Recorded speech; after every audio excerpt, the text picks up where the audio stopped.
¿La salvación se pierde o no se pierde?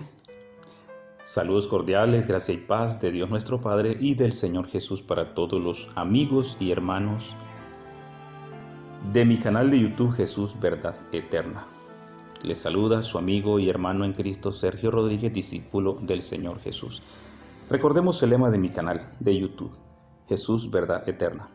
Y conoceréis la verdad, y la verdad os hará libres. Juan 8:32. También podemos leer el verso 36. Así que si el Hijo os libertare, seréis verdaderamente libres. Bueno, amados hermanos y amigos, en esta ocasión les traigo un tema muy importante. Le invito para que se quede, por favor, escuche este tema hasta el final, que sé que les será de mucha bendición para su vida espiritual. Repito, el título del tema es ¿La salvación se pierde o no se pierde? Ese es el título del tema por Sergio Rodríguez. Bien, doy inicio acá a la lectura introductoria del tema en cuestión. En este nuevo análisis bíblico que les traigo, amados hermanos y amigos, es con el fin de aclarar algunos conceptos equivocados con referencia a que si la salvación se pierde o no se pierde. En este análisis bíblico dejaré bien en claro qué es lo que se pierde realmente basándome dentro del mismo argumento bíblico y no en el concepto de los hombres. Lo que muchos enseñan actualmente acerca de la salvación, cuando ellos dicen que se pierde, es mentira. La salvación no se pierde es la persona que despreció la salvación. Doy inicio al desarrollo del tema analizando los textos y contextos en secuencia. Bien, voy a leer acá Hebreos capítulo 12, el verso 14, que dice lo siguiente: seguid la paz con todos y la santidad, sin la cual nadie verá al Señor. Hebreos capítulo 12, el verso 15, en secuencia dice: mirad bien, no sea que alguno deje de alcanzar la gracia de Dios, que brotando alguna raíz de amargura os estorbe y por ella muchos sean contaminados. Hebreos 12:16. No sea que haya algún fornicario o profano como Esaú, que por una sola comida vendió su primogenitura. Bien, hermanos, este tema es muy importante y a la vez un poco controversial, pero esto pasa cuando no hay una comprensión lectora acerca de lo que es el tema de soteriología, ¿sí? Lo que tiene que ver con la parte de la salvación. Entonces, lo primero que tenemos que entender, hermanos, es en la Biblia la palabra salvación, o lo que es la parte soteriológica, se menciona en referencia a varios aspectos, ¿sí? ¿En qué sentido lo digo? Que hay varios tipos de varios tipos de salvación. No podemos singularizar que la salvación se refiera a algo en exclusivo, ¿sí? Sino que tenemos que saber que la palabra salvación tenemos que mirar en qué contexto se está diciendo, ¿sí? Porque no siempre que la Biblia habla de salvación, quiero aclarar esto, en todos los ámbitos de los textos y contextos se está refiriendo al mismo asunto de lo que tiene que ver la soteriología en cuanto al alma. Entonces tenemos que hacer una distinción, ¿sí? Si ahí está hablando de la salvación del alma o de qué otro tipo de salvación o de qué otro tipo de salvación se está refiriendo allí. Entonces, cuando nosotros leemos acá en Hebreos, ¿sí? capítulo 12 del verso 14 en adelante, pues es el texto en el cual doy inicio, ¿sí?, para desarrollar este tema. Dice: seguid la paz con todos y la santidad, sin la cual nadie verá al Señor. Bueno, usted dirá, pero ¿qué tiene que ver este texto con lo que es la salvación? Es muy importante entender que claramente el texto es muy claro y enfático cuando dice: seguid la paz con todos y la santidad, sin la cual nadie verá al Señor. Entonces, hay personas que dicen, bueno, la salvación se pierde. Otros dicen, la salvación no se pierde. Otros dicen, la persona puede vivir como sea, no importa el estilo de vida que lleve o las cosas que haga, pues no tiene ninguna implicancia dentro de lo que es la salvación para esta persona. O sea, referente a que no tiene ninguna afectación a su salvación, ya que Dios se la dio y no se la puede quitar. Sí. Entonces dicen, de cualquier modo o de cualquier manera, pues la persona es salvo, ¿sí?, o salva. Entonces, realmente eso lo vamos a probar por medio de la Escritura. Como les dije, arriba, iniciando, ¿cuál es mi ponencia en referencia a este argumento de que la salvación se pierde o no se pierde? En mi ponencia, basándome en las Escrituras, es que la salvación, escúcheme bien, no se pierde, ¿sí? No se pierde, y ahora lo vamos a ver por qué digo esto. Sí, tengo mis razones para decirlo. Entonces, claramente aquí el apóstol nos está trayendo a colación algo muy importante acerca de este personaje, digamos, dentro del contexto remoto que se refiere a Esaú. Sí, dice acá, dice que Esaú fue un profano, ¿sí?, que por una sola comida, dice, vendió su primogenitura. Y ya todos conocen pues esta historia que está allí en Génesis capítulo 25, y ahora pues la vamos a leer.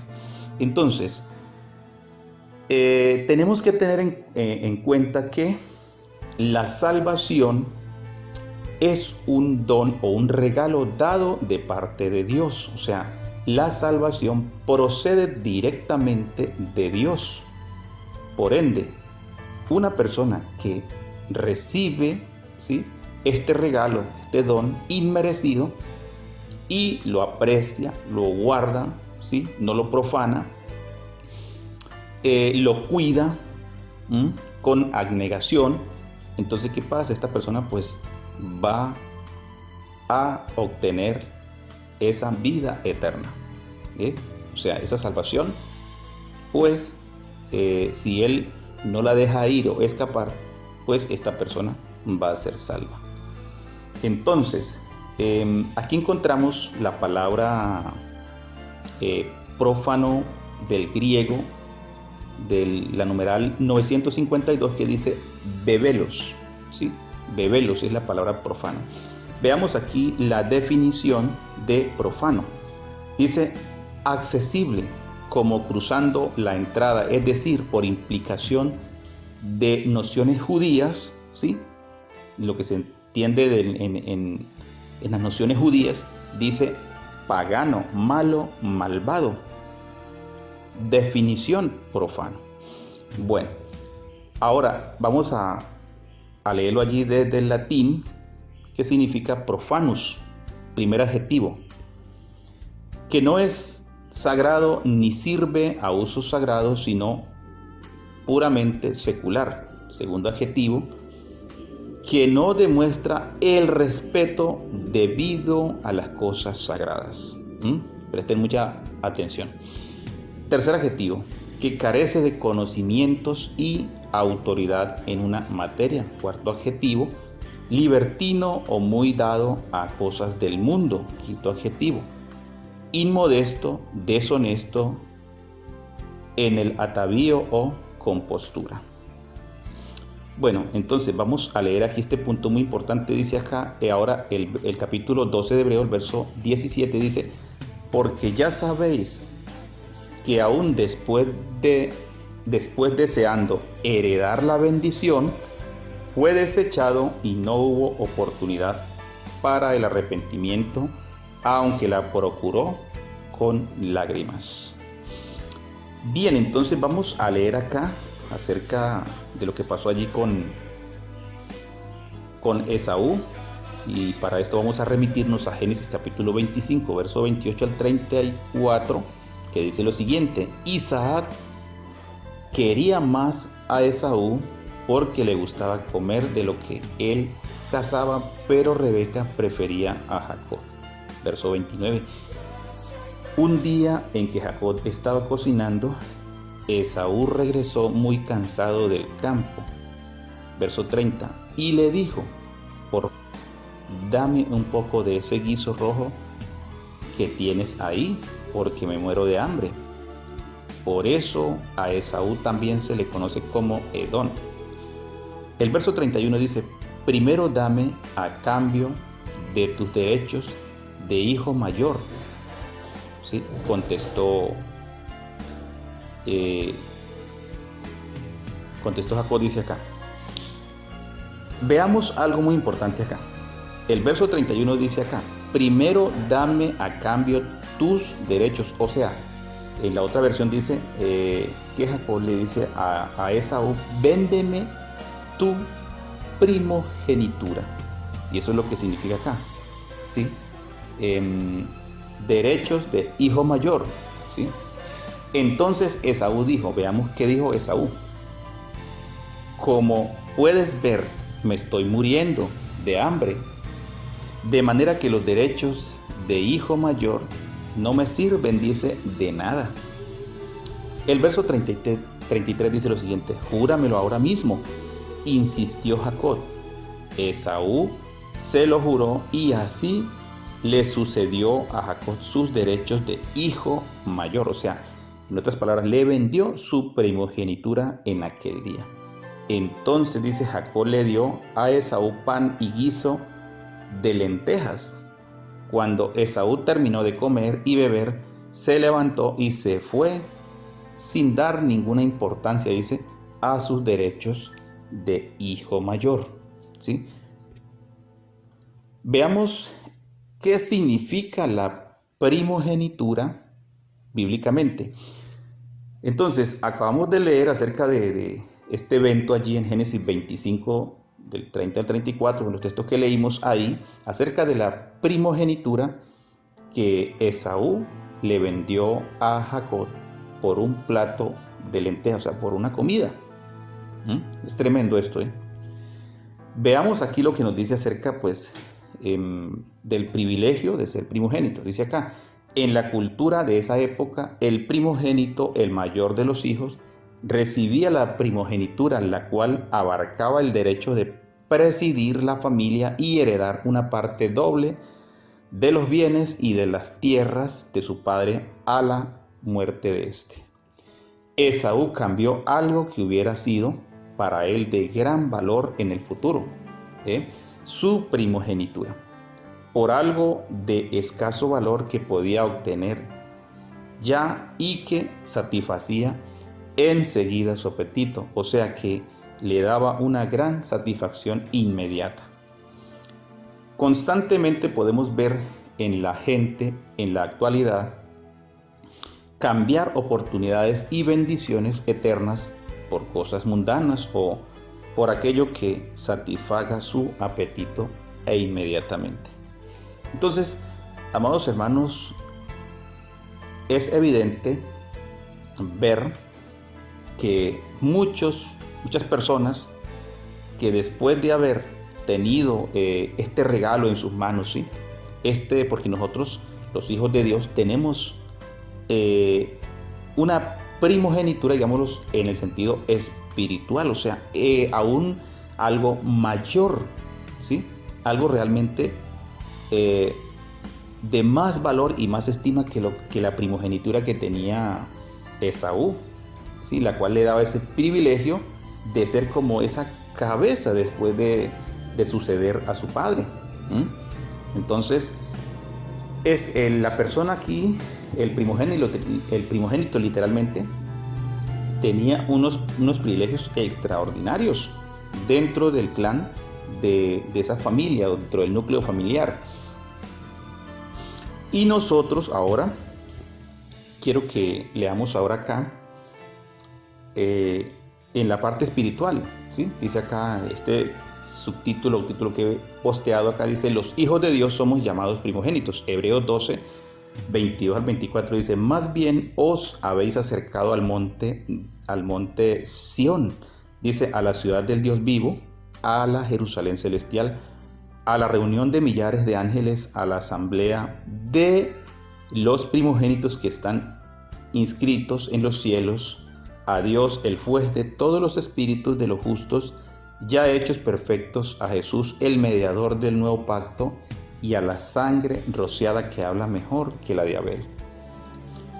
En estos versículos el apóstol Pablo nos habla de los redimidos que lavaron sus vestiduras con la sangre de Jesús o del Cordero, los que se acercaron al monte de Sión, al santuario celestial. Salmo 48, 1, 2. Pero Pablo también afirma que los redimidos, aquellos cuyos nombres están inscritos en el libro de la vida del Cordero, allí Filipenses 4:3, Apocalipsis 3:5, son los primogénitos, ¿sí? O sea, nosotros, la iglesia, los hijos de Dios. Somos primogénitos y coherederos con Cristo. Vamos a leer allí Romanos 8:17. Veamos lo que nos dice el apóstol Pablo allí. En la carta de Romanos capítulo 8, verso 17 dice: y si hijos, también herederos, dice acá, también herederos de Dios, y dice acá, escuchen bien, y coherederos con Cristo o el Mesías o el Mashiach. Si es que padecemos juntamente, dice, con Él, para que juntamente con Él seamos glorificados. Efesios 3:6 dice que los gentiles son coherederos y miembros, dice, del mismo cuerpo, o sea, refiriéndose a la iglesia. La iglesia es el cuerpo de Cristo. Esto está hablando en el sentido espiritual. Y copartícipes de las promesas en el Mesías Jesús, por medio de ¿qué? Del evangelio o las buenas nuevas que Él trajo. Romanos 8:32. El que no escatimó, dice acá, ni a su propio Hijo, sino que lo entregó, dice, por todos nosotros. Dice el apóstol Pablo, ¿cómo no nos dará también con Él, ¿sí? Con él, lo que se refiere al Mesías, dice, todas las cosas? Claro que sí. Entonces nosotros somos miembros de la familia de Dios, coherederos con Cristo. Entonces nosotros estamos llamados, ¿para qué? Para heredar no una herencia como la que iba a recibir Esaú, sino algo realmente más trascendente que lo que él iba a recibir. Tenemos que entender eso, amados hermanos, o sea que realmente lo de nosotros trasciende a más allá de algo literal. Eso es lo que tenemos que entender. Entonces, y además de eso, nosotros, dice el apóstol Pedro, allí en su primera carta, ¿sí? Creo que es capítulo 4, si no estoy mal, bueno, donde nos menciona de que nosotros, según sus promesas, esperamos cielos nuevos y tierra nueva, donde mora la justicia de Dios. Entonces, es muy importante entender que nosotros tenemos algo extraordinario, ¿sí? Algo que es un privilegio, lo uno de ser primogénitos. Incluso Cristo es el primogénito, pero nosotros somos coherederos con Él, y también tenemos el privilegio de la primogenitura juntamente con Él. Tenemos que entender eso. Ahora bien, vamos a analizar algo muy importante allí, ya que pues este tema se discute también. Bueno, ¿qué pasó con este hombre que se acostaba allí con la mujer de su padre, en el cual se menciona allí en 1 Corintios capítulo 5? Voy a lectura de estos textos para aclarar algo allí muy importante. Dice aquí, el hombre que se acostaba con la mujer de su padre, de 1 Corintios 5. De cierto se oye que hay entre vosotros fornicación, y tal fornicación cual ni aún se nombra entre los gentiles, tanto que alguno dice, tiene la mujer de su padre. Y vosotros estáis envanecidos. No debierais más bien haberos lamentado para que, dice, fuese quitado de en medio de vosotros el que cometió tal acción. Ciertamente yo, como ausente en cuerpo, pero presente en espíritu, ya como presente he juzgado al que tal cosa ha hecho. En el nombre de nuestro Señor Jesús Cristo, reunidos vosotros y mi espíritu con el poder de nuestro Señor Jesús el Cristo, el tal sea entregado, dice, a Satanás para destrucción de la carne o del SARS, a fin de que el espíritu o el ruach o el neuma sea salvo en el día del Adón o el Señor Jesús. Entonces, bien, aquí se discute, y he escuchado en estos días pasados, oía a alguien confrontando, o sea, en este caso no voy a nombrar a esa persona, pero era alguien que pues continuamente está haciendo videos en YouTube y tiene un canal pues grande. Estaba refutando el argumento de otro pastor de la misma denominación que él pertenece, de que este pastor pues decía que la persona que aunque peque y haga tantas cosas es salvo así, porque la salvación pues no se pierde, decía él, ¿sí? Y el otro pues estaba refutando ese argumento, que la salvación sí se pierde, que la salvación sí se pierde. Bueno, entonces esa es la razón por la cual quiero aclarar esto. Esta persona que estaba allí cometiendo este acto de inmoralidad, ¿sí? Que la verdad es que inclusive el apóstol Pablo dice que esto no se nombraba ni entre los gentiles, o sea, que era algo grave, o sea, que se estaba haciendo dentro de lo que se entendía, bueno, de la iglesia del Señor. Allí un miembro de la iglesia del Señor estaba cometiendo un acto de inmoralidad bastante tremendo, ¿sí? Estaba acostándose con la mujer de su padre. Bien, entonces aquí pues se toma en consideración esto, ¿sí? Y aquí Pablo, digamos, emite un juicio. Se juzga este acto de inmoralidad. Dice, en el nombre de nuestro Señor Jesús el Cristo, reunidos vosotros y mi espíritu con el poder de nuestro Señor Jesús Cristo, el tal sea entregado, dice, a Satanás para destrucción de la carne, a fin de que el espíritu sea salvo en el día del Señor. Entonces muchos dicen, bueno, pero es que mire que este fornicaba, o este pecó, hizo tantas cosas quizá, pero mire que él, dice Pablo, que allí el tal sea entregado a Satanás para destrucción de la carne, a fin de que el espíritu sea salvo en el día del Señor. Entonces allí algo muy importante que entender es que esta persona, obviamente, si tenemos en cuenta la iglesia del Señor, tiene la autoridad dada de parte del Señor para hacer muchas cosas, y en este caso el apóstol Pablo, vemos en él que tuvo esa autoridad de parte del Señor, y la iglesia la tiene, porque eso no ha pasado, la tiene, ¿sí? De tomar este tipo de decisión o determinación, ¿sí? Frente a ciertas cosas que se puedan presentar dentro de la misma congregación. Entonces, en este caso vemos ahí claramente que dice el apóstol que el tal se ha entregado a Satanás, ¿sí? O sea, al diablo, para destrucción de la carne. O sea, esto implicaba de que esta persona iba a ser realmente azotada, y por ende Satanás le iba a dar muerte, ¿sí? A fin de que, dice, el espíritu, esto se refiere aquí al alma. Realmente aquí no se puede tomar como el espíritu de vida, porque el espíritu de vida, según Eclesiastés capítulo 12, verso 7, dice que vuelve a Dios, porque el espíritu es un aliento que Dios lo da, pero el espíritu de vida no necesita ser salvo, ¿sí? En este caso aquí no se está hablando del espíritu de vida, porque el espíritu de vida de cualquier persona o ser, ya sea animal o ser humano, vuelve a Dios. No es el alma, sino es el espíritu, el aliento de vida, que es un algo, no un alguien.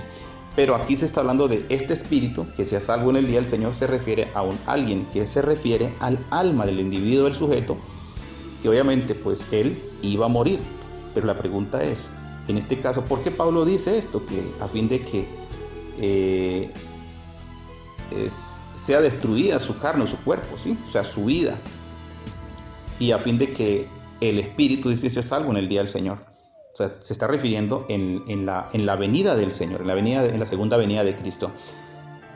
Sin duda ninguna que esta persona, pues no lo dice la Escritura ahí, pero es sencillo de deducirlo, que este hombre, al ser descubierto y ponerle las cosas, o poner las cosas de él, o ponerlo a él en evidencia, él tuvo que tomar medidas pertinentes, arrepentirse, lo más probable, pero igualmente él iba a recibir realmente un juicio, ¿sí? Por lo que hizo.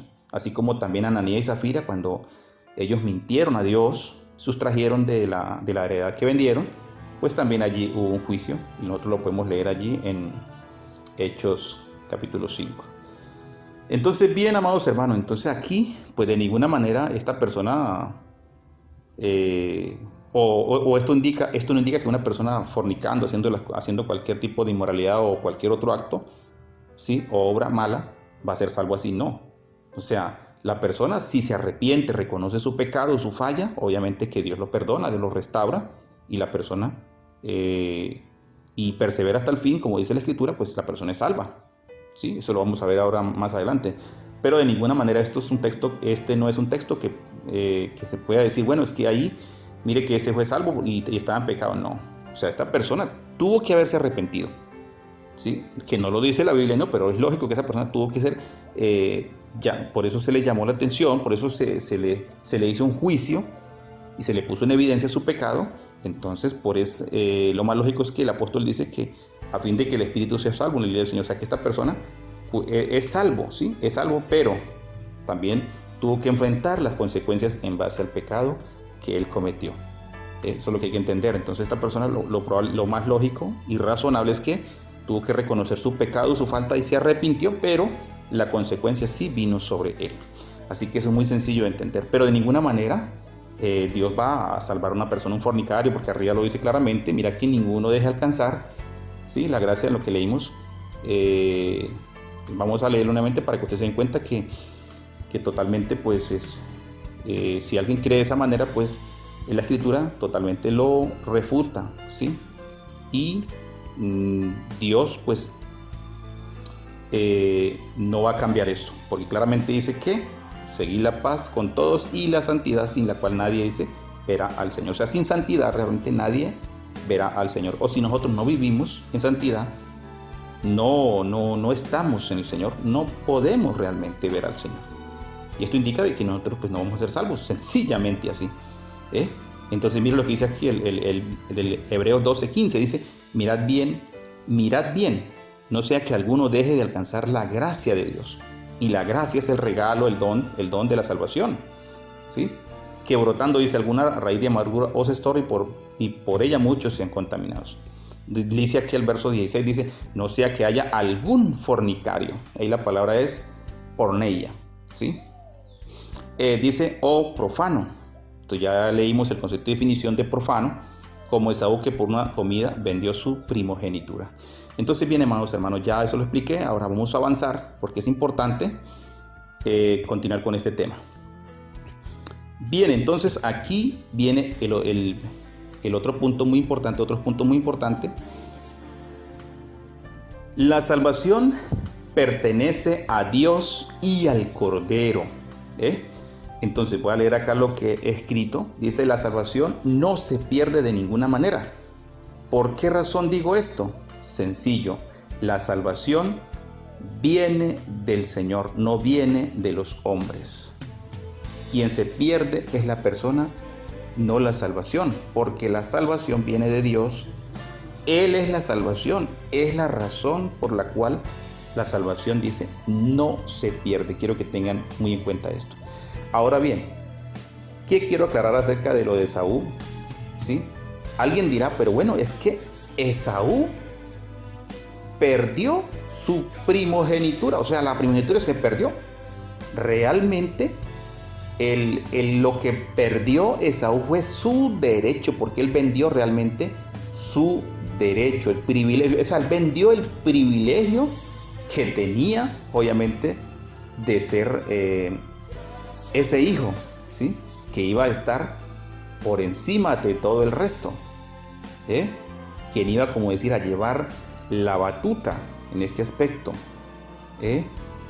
Eso fue lo que perdió, pero la primogenitura como tal, o sea, el privilegio, ¿sí? No se perdió porque eso lo tomó Jacob. Jacob se quedó, ¿sí? En este caso, se quedó con lo que Esaú rechazó, o sea, no valoró. Lo profano en este aspecto dice que Esaú fue un profano, lo describe allí el escritor a los hebreos. Y ya leímos lo que es el concepto y definición de profano. Una persona que no valora algo sagrado, y la salvación es algo sagrado, hermanos, algo de mucho valor, de mucha importancia. Es un regalo, un don de Dios, algo inmerecido. Y realmente a nuestro Señor Jesús le costó la vida allí en la cruz del Calvario. Entonces, esto es algo de gran importancia y que se le debe dar gran estima, no es cualquier cosa. Entonces, precisamente, Esaú botó a un lado, sí, dejó a un lado, pero eso no se perdió. La primogenitura no se perdió. El que perdió fue el que perdió la oportunidad o ese privilegio de estar allí por encima de todo, ¿sí? De los bienes de su padre, fue Esaú. Pero mire que la primogenitura en sí la tomó ¿quién? Podemos decirlo así. Ese privilegio, en este aspecto, la primogenitura se refiere al privilegio. ¿Quién lo toma? Lo toma sencillamente Jacob. Entonces la primogenitura no se perdió. Se perdió fue él. O sea, Esaú fue el que se perdió ese privilegio. Él perdió ese privilegio, pero la primogenitura no se perdió. ¿Por qué? Obviamente la toma en este aspecto, la toma Jacob. Y es muy claro. Entonces lo mismo pasa en este aspecto con la salvación. ¿Sí? Vamos a continuar acá y analizando, y luego ustedes se van a dar cuenta. Entonces mire lo que dice acá. Apocalipsis 7, verso 10 dice: y clamaban a gran voz diciendo, la salvación pertenece a nuestro Dios. Escuchen bien. Y clamaban a gran voz diciendo, la salvación pertenece a nuestro Dios. Sí, la salvación, la palabra salvación, eso significa en griego sotería. Dice acá, pertenece a nuestro Dios que está sentado en el trono y al Cordero. ¿Ve? Ahí encontramos claramente los artículos definidos. En el griego, por ejemplo, está ahí. Dice el que está sentado en el trono y al Cordero. El que está sentado en el trono, pues él refiere al Padre. Ahí está. Dice que está sentado en el trono y al Cordero. Entonces, dice que pertenecen. ¿Sí ve? Pertenecen. La salvación no pertenece, digamos, a los hombres. O sea, la salvación no la pueden dar los seres humanos. Como les dije, la Biblia habla muchas veces, en muchas partes se menciona varios tipos de salvación, ¿sí? Salvación, por ejemplo, de ser librado de ser ahogado, ¿sí? Como Moisés fue salvado de las aguas, en este aspecto de morir ahogado, ¿sí? Otros fueron, por ejemplo, como Daniel, los amigos de Daniel, perdón, fueron salvados del horno de fuego. Daniel fue librado. En las palabras se usa el librado, se refiere a lo mismo, de salvar de salud de la boca del león, ¿sí? Israel, en muchos casos también Dios los salvaba de mano de los enemigos. Bueno, sucesivamente hay una cantidad de menciones sobre la palabra sotería en la escritura, pero no siempre se habla de lo mismo. Entonces aquí en este aspecto hoy estoy enfatizándome sobre lo que es la sotería, sobre lo que es el alma. Quiero que quede claro eso. Entonces dice acá ahora Apocalipsis 19:1, dice: después de esto oí una gran voz de gran multitud en el cielo que decía: aleluya, la salvación y honra y gloria y poder son del Señor Dios nuestro. Notemos lo que dice. Dice acá: después de esto oí una gran voz, dice, una gran voz de gran multitud en el cielo que decía: aleluya. ¿Sí? La expresión aleluya es una expresión de adoración, de reconocimiento y de alabanza al Eterno. Dice: aleluya, la salvación, o sea, la sotería, y honra y gloria y poder son, ¿sí? Ahí lo dice en sentido de pertenencia, que son pertenece a quién, son del Señor Dios nuestro. Y arriba dice que son del que está sentado en el trono del Padre y al Cordero. Pertenecen. Romanos capítulo 1, verso 16 dice, porque no me avergüenzo del evangelio, porque es poder de Dios para salvación a todo aquel que cree, o que tenga fe. Dice, al judío primeramente y también al griego. Notemos lo siguiente acá. Dice, porque no me avergüenzo del evangelio, o sea, de las buenas nuevas, dice el apóstol Pablo, porque es que poder o dunamis de Dios, el poder, la fuerza de Dios. ¿Para qué? Es de Dios. O sea, cuando dice aquí, porque es poder, o sea, el poder, la palabra poder en el griego es dunamis, poder o fuerza. Dice de Dios o de Elohim para salvación o sotería. Dice a todo aquel que cree, o que tiene fe o emuná, ¿sí? Al judío primeramente y también, dice, al griego o al gentil en este aspecto. Entonces tenemos la palabra ahí, en Strong numeral 4991 dice sotería, salud, definición, vea, rescate o seguridad físicamente o moralmente. Definición, salud, salvación, salvador, salvar, liberación, libertar, dar. Juan capítulo 4, verso 22 dice, vosotros adoráis lo que no sabéis, nosotros adoramos lo que sabemos, porque la salvación, dice, viene de los judíos. Bueno, la salvación no es que la del pueblo de Israel, porque alguien puede interpretar esto mal, no. ¿A qué se está refiriendo aquí realmente el texto? Cuando Jesús dice acá, vosotros adoráis lo que no sabéis, nosotros adoramos lo que sabemos, porque la salvación viene de los judíos.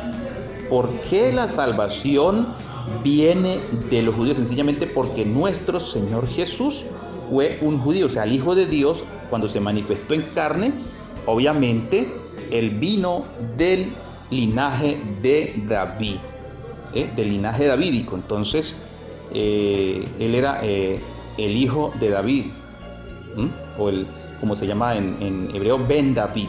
Entonces en este aspecto es que se refiere, ¿por qué? Porque Jesús tuvo la procedencia del pueblo judío, de los israelitas. Entonces eso es lo que tenemos que entender del texto. Repito, se pierde aquella persona, nuevamente repito, se pierde aquella persona que no valoró lo que Dios le había dado, pero no la salvación. Eso es lo que nos dice el apóstol Pablo en Hebreos 2. Leamos los textos. Vean. Vamos a leer Hebreos capítulo 2, verso 3, para ir finalizando. ¿Cómo escaparemos nosotros si descuidamos, escuchen bien, una salvación, sotería tan grande? Dice, la cual, habiendo sido anunciada primeramente por el Señor, no fue confirmada por los que oyeron. Hebreos 2. Notemos eso. ¿Cómo escaparemos? Dice, nosotros si descuidamos. Entonces, ¿cuándo se pierde la salvación? ¿Cuándo se pierde la salvación? O cuando una persona, digamos, deja ir la salvación en este aspecto, ¿sí? Dice aquí, porque es que muchos dicen, es que la salvación se pierde, o sea, como que dando a entender que la salvación, digamos, se va a ir al lago de fuego. No.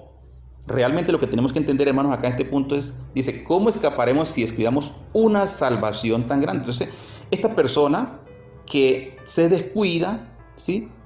Y se vuelve un profano como Esaú, que no le da esa importancia, ese respeto debido, o sea, ese valor a la salvación. Sencillamente, entonces, ¿qué pasa? Él pierde ese privilegio, ¿sí? No es que la salvación se pierde y se va a ir al lago de fuego, no, es la persona la que se pierde realmente, ¿sí? Quiero aclarar eso. Es la persona que se pierde. La salvación no se pierde, ¿por qué? Porque la salvación pertenece a Dios. O sea, Dios es la salvación en otros aspectos, para que usted me entienda. Entonces la salvación definitivamente de ninguna manera se pierde la persona, ¿sí? Esa es la que se pierde. Tengan en cuenta eso, amados hermanos. Cuando ustedes escuchen a un predicador diciendo por ahí, hermano, la salvación se pierde, díganle, no, pastor, perdone, la salvación no se pierde la persona. ¿Por qué? Porque rechaza, ¿sí? Cuando la persona se va a hacer lo malo, deja a Dios a un lado, pues sencillamente esa salvación, entonces Dios se la da a otro, ¿sí? Dios le da ese privilegio a otro para que sea salvo. Así de sencillo. Entonces, ¿quién se pierde? Se pierde la persona. Así de sencillo. Pero no se puede decir que la salvación se pierde, porque en ninguna parte de la Biblia dice, literalmente no hay un texto donde diga que la salvación se pierde, ¿sí? O sea, habla de la persona, de aquel individuo que desecha la gracia del Señor, o sea, desecha aquel regalo, aquel don, aquella dádiva dada de parte de Dios, es la que se pierde. Entonces dice acá, el hecho de que una persona, y quiero aclarar este punto, el hecho de que una persona esté bautizado en el nombre del Señor Jesús, pero se aparta del camino de la verdad, perderá el regalo o dádiva dado por Dios a través de Cristo Jesús, Señor nuestro. O sea, esa persona pierde esa oportunidad. Esa persona que se aparta del Señor, se va por allá, ¿sí? Sencillamente él pierde la oportunidad, pierde ese privilegio, pierde esa dádiva, ese regalo de Dios. Y así esté bautizado en el nombre de Jesús, ¿sí? Así esté, porque esto no quiere decir que una persona porque esté bautizada ya con eso es salvo. No, Señor, eso no es lo que dice la Escritura. Hay otros puntos más importantes. O sea, quiero aclarar algo más también. La salvación es algo que es dado de parte de Dios, un regalo de Dios. O sea, no se obtiene con dinero de ninguna manera, ¿sí? Esa beneficencia de parte no se obtiene con dinero, porque es un error muy grande. Hay gente que vende la salvación, ¿sí? La vende la están vendiendo, ¿sí? Están vendiendo algo que no es de ellos. Y además de eso, pues, realmente la salvación no tiene precio. No tiene precio. Entonces, la salvación es gratuita, dada de parte del Señor. Entonces, ¿qué pasa? Muchas personas le ponen un monto de un 10, un 20, un 30, un 100%, bueno, qué sé yo, pero eso es totalmente algo equivocado. Entonces, para ser salvo, usted no tiene que dar dinero, simplemente, pero tampoco quiere decir que porque el Señor hizo la obra de redención en la cruz del Calvario, repito, entonces ya usted dice, no, pues es que ya Dios me salva de cualquier manera y no importa lo que yo haga. No, está muy equivocado. El hecho de que diga que la salvación no vale, digamos, no es a precio de dinero, porque fuimos comprados a precio de sangre, eso no quiere decir que usted tenga que quedarse de brazos cruzados y decir, no, ya simplemente con yo decir yo creo ya soy salvo. No. O con simplemente decir, no, pues ya Dios me salvará de cualquier manera sin necesidad de hacer absolutamente nada. No, tampoco no, porque eso es otra cuestión ya. Entonces, vemos claramente lo que dice acá. Ya que el Señor Jesús fue muy claro cuando dijo, el que creyere, escuchen bien, el que creyere y fuere bautizado, dice, será salvo. ¿Sí? Ahí está en verbo activo, el no activo indicativo a tiempo futuro. Mas el que no creyere, dice, ¿será qué? Condenado. Notemos lo siguiente, dice, el que creyere y fuere bautizado, ¿qué? ¿Es salvo? No, dice, será salvo. Y esto está refiriéndose a la sotería de lo que se tiene que ver el alma a futuro. ¿Sí? La redención de nuestra alma, de nuestro ser. Entonces dice acá, más el que no creyere será condenado. Así de sencillo, ¿sí? Pero no significa que ahí solamente con que, por eso estoy explicando que mucha gente cree que con bautizarse ya es algo. No. Vienen otros complementos, ¿sí? Que son muy importantes. Entonces dice acá, eso está allí en Marcos 16:15 al 16, dice, y les dijo, y por todo el mundo, y predicad el evangelio a toda criatura. El que creyere y fuere bautizado será salvo, mas el que no creyere será condenado.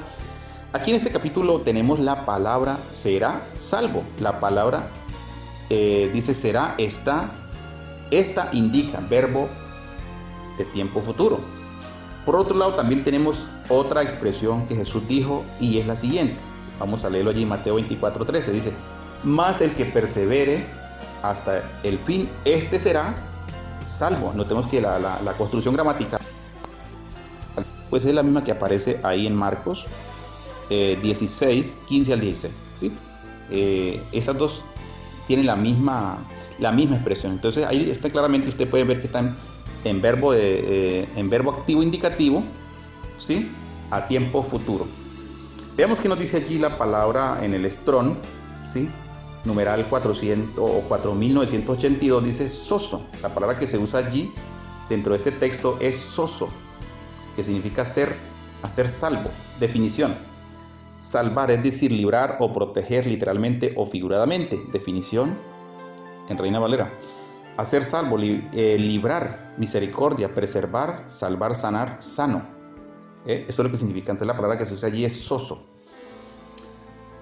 Dice acá, es muy importante tener en cuenta, y todos estos textos y contextos se deben tomar de una forma asociativa, porque alguien puede decir, bueno, pero es que aquí dice que el que creyere y fuere bautizado, allí dice que el que persevere hasta el fin. Bueno, pero todo esto es asociativo, todo esto es asociativo.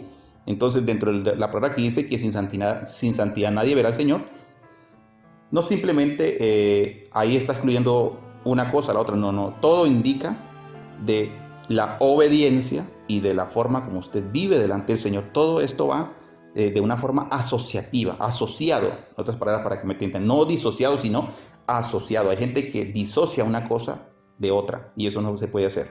Todo esto es asociativo. Es muy importante tener en cuenta, y todos estos textos y contextos se deben tomar de una forma asociativa, repito. Jesús claramente dijo, más el que persevere hasta el fin, este será salvo. El que persevere. Entonces, ahí tenemos la misma palabra, será. Ese será está en modo activo indicativo de tiempo futuro. Ahora la pregunta sería, ¿qué significa perseverar según lo que Jesús nos dice en este texto? Veamos lo que nos dice.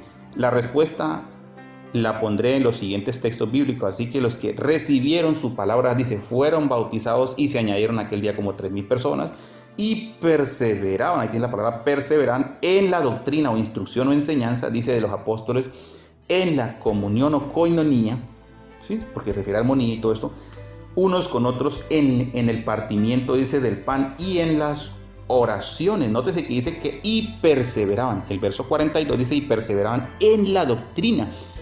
Entonces, perseverar se refiere, por eso Jesús dice el que persevere hasta el fin, pero ¿de qué manera hay que perseverar? Obviamente, cimentado bajo la estructura de las directrices de su palabra o de Cristo y sus apóstoles.